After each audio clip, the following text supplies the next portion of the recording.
ओम वासुदेवाय नमः। आप सभी का मेरे YouTube चैनल पर स्वागत है। आज मैं आप सभी को अगहन मास की रविवार के दिन जो कथा कहते हैं उसको मैं आप लोगों को सुनाऊंगी। हम मार्गशीर्ष माह भी कहते हैं, कार्तिक के बाद जो महीना आता है, या उसको हम अगहन मास भी कहते हैं। रविवार की जो कथा सुनी जाती है वह मैं आज आप लोग को सुना रही हूँ कि एक बूढ़ी माँ ने रविवार के दिन सूर्य उपासना करके किस प्रकार से अपने घर को धन्य धान से भरा था, उसके बारे में मैं आप लोगों को बता रहा हूँ। एक गांव में एक बूढ़ी माँ रहती थी। बूढ़ी माँ जो है उसको किसी चीज़ की कमी नहीं थी। वह घर में हर प्रकार से उनके धन्य धान थे और वो पूजा पाठ में लीन रहती थी। लेकिन रविवार के दिन उनका नियम था कि घर को गोबर से लिपती थी, फिर इसके बाद ही भोजन बनाती थी, फिर स्नान ध्यान अपना जो भी करके भगवान का पूजा करती थी और भोजन बनाती थी। उसके बाद भगवान को वो भोग लगाती थी। भोग लगाने के बाद ही वह सूर्य भगवान को भोग लगाती थी। उसके बाद ही वह शाम को आरती करने के बाद, भगवान का पूजन अर्चन करने के बाद वह भोजन ग्रहण एक समय करती थी। इस प्रकार से वो रविवार का व्रत करती थी और अन्य दिन भी वो बहुत ढेर सारी पूजा पाठ करती थी और भक्ति भाव की बातें करती थी। और सूर्य नारायण का वो बहुत बड़ी भक्ति हर बात में बोलती थी, जैसी प्रभु की इच्छा, जैसे सूरज भगवान करे या मेरे सूर्य देव की कृपा हो, ऐसा वो करती थी। उनके पड़ोसन जो थी वह ये सब देख के बहुत ही चिढ़ती थी और उसे बहुत ही गुस्सा आता था, ईर्ष्या आता था कि इसके घर में इतनी शांति कैसे है और किसी चीज़ की इसकी कमी नहीं होती है, ये बड़े अच्छे से रहती। यह बात उसे बहुत ही बुरी लगती थी।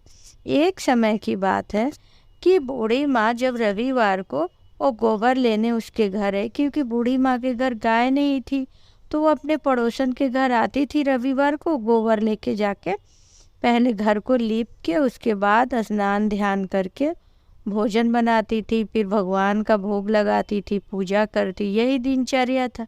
वह रविवार को उठी और पड़ोसन के घर गई। देखी आंगन में उनके गाय ही नहीं है, दरवाजे पे गाय ही नहीं है।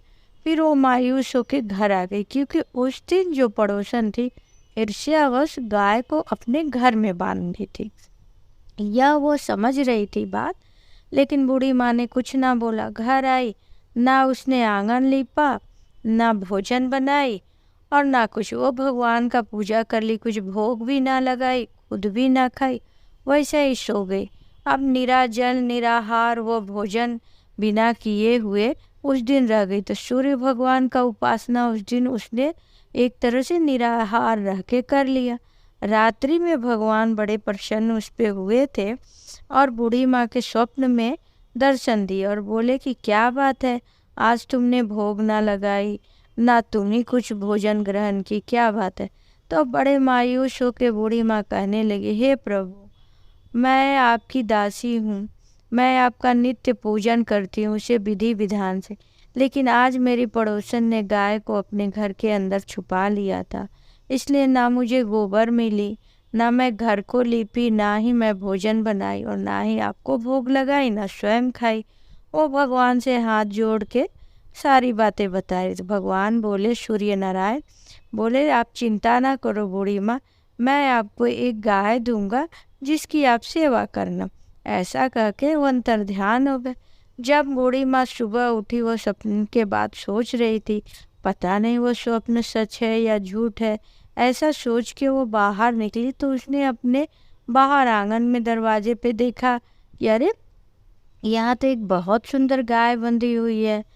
वो बड़ी खुश हो गई और गाय को चारा देने लगी, उसका सेवा की, नहलाई धुलाई, खुद भी स्नान ध्यान करने के लिए चली गई। तभी पड़ोसन ने जब गाय को देखा उसके आंगन में बंधे हुए तो उसे फिर ईर्ष्या हुई और सोचने लगी, अभी तो इसके घर धन्य धान सब भरे पड़े हैं, अब गाय भी इसने ले लिया। सोच रही थी, तभी उसने देखा गाय गोबर की। जब वो गोबर की तो देखी, अरे ये गोबर स्वर्ण सोने के हैं। अब पड़ोसन को ये चुपके से गई और वहाँ से गाय का गोबर उठा ली और अपने गाय के गोबर को वहाँ रख दी। यह बात बूढ़ी माँ को नहीं पता थी। वह नित्य गोबर से लेके अपना घर लीपती थी, अपना जो भी काम रहता था गाय का सेवा करती थी। लेकिन पड़ोसन बड़ी चालाक थी।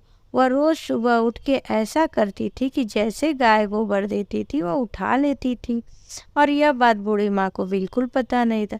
सूर्य भगवान ये सब देख रहे थे कि बगल की जो पड़ोसन है वह गाय के गोबर को ले लेती है।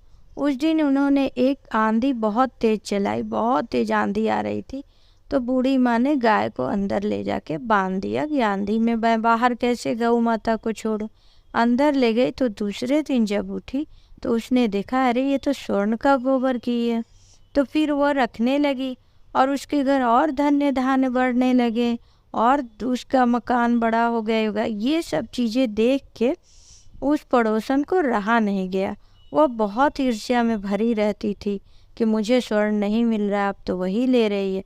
वह जाके ईर्ष्यावश राजा के पास सारी बात बता दी कि मेरे पड़ोस की एक बुढ़िया है, उसकी गाय जो है गोबर देती वो स्वर्ण के होते। जब राजा को यह पता चला तो वह बोले अपने सैनिकों से, जाओ वो गौ लेके आओ। दरबारी जब वहाँ पहुँचे, सैनिक जब वहाँ पहुँचे गौ माता को लेने के लिए, उस दिन रविवार का दिन था। माता जी अपना पूजा कर रही थी। बूढ़ी माँ पूजा करने के बाद वह भोग लगाई भगवान को, अब खुद खाने ही वाली थी, तब तो गाय खोल के वो लोग चले गए। अब जब वह देखी गाय खोल रहे हैं, सैनिक बहुत विनती की लेकिन वो ना माने। वह वैसे ही निराहार निराजन लेती रही और भगवान से प्रार्थना करने लगी, हे भगवान, आपने मुझे आशीर्वाद के रूप में गौ माता को दिया था, लेकिन सैनिक लेके चले गए, मैं क्या करूँ। और बहुत रो रही थी और वो चुपचाप सो गई। दूसरे दिन राजा ने, और जब गाय वहाँ पहुँची राज दरबार में, तो राजा ने कहा, इसे गौशाला में मत बांधना, जब वो स्वर्ण की गोबर देती है तो मेरे महल में बांध दो। सभी ने गौ को महल में बांध दिया सैनिक। उसके बाद से दूसरे दिन राजा प्रतीक्षा करने लगा कि गौ माता गोबर दे तो देखूं कैसे स्वर्ण का गोबर दे रहे हैं। उसने जब गया वहाँ गौ माता के पास महल में, पूरे महल में बदबू फैली थी और गोबर ही गोबर चारों तरफ थे। अब तो राजा को बहुत परेशानी हुई। जितने सैनिकों से बोले पूरे राजमहल की सफाई करो, लेकिन वो जितना ही साफ करते हो उतना ही गंदगी फैल जाती और बदबू होती। राजा को समझने में देर ना लगी कि बूढ़ी माँ को इसे तुरंत बुलाना चाहिए। वह सैनिक गए और बूढ़ी माँ को बुला के लाए। बूढ़ी माँ रविवार को भी कुछ ना खाई पी थी और सोमवार को भी वैसे ही उदास लेटी थी। जब बूढ़ी माँ वहाँ गई तो राजा बोले, ये कैसे चमत्कार है, जब तुम्हारे पास गौ माता रहती है तो स्वर्ण की गोबर देती है, हमारे पास तो बहुत गंदगी हो रही है, बहुत बदबू आ रही है।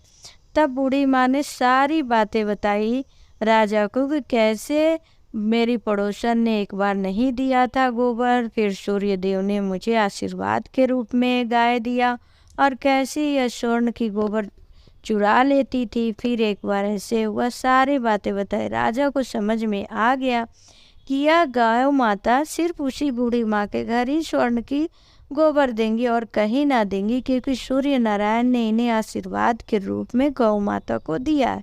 उसके बाद राजा ने अपने राज्य में ढिंढोरा पिटवा दिया कि हर प्रत्येक रविवार को सारे लोग सूर्य नारायण की पूजा करें, उपासना करें और उनकी गुणगान करें, भजन करें, संध्या आरती करें। इस प्रकार से बूढ़ी माँ जिस राज्य में रहती थी वहाँ पे प्रत्येक रविवार को सूर्य भगवान की बड़ी उपासना होने लगी और धूमधाम से उनकी आरती होती थी। जिस प्रकार बूढ़ी माँ ने सूर्य भगवान की पूजा की, उनका घर धन्य धान्य से भर गया, उसी प्रकार कथा सुनने वाले, कथा कहने वाले का भी भगवान मनोकामना सूर्य देव पूर्ण करे। इस प्रकार मैंने आप लोगों को सूर्य नारायण की कथा सुनी। अगहन मास के रविवार के दिन हमें ये कथा अवश्य सुननी चाहिए। अगर आप किसी कारणवश व्रत नहीं रहती हैं तो कम से कम पूजा पाठ करके इस कथा को अवश्य सुने और अपने घर में जो लोग हैं उन्हें भी सुनाएं। इस प्रकार जब सूर्य नारायण की हम कथा सुनते हैं, पूजा करते हैं रविवार को, तो वो हमें आशीर्वाद देते। ओम वासुदेवाय नमः।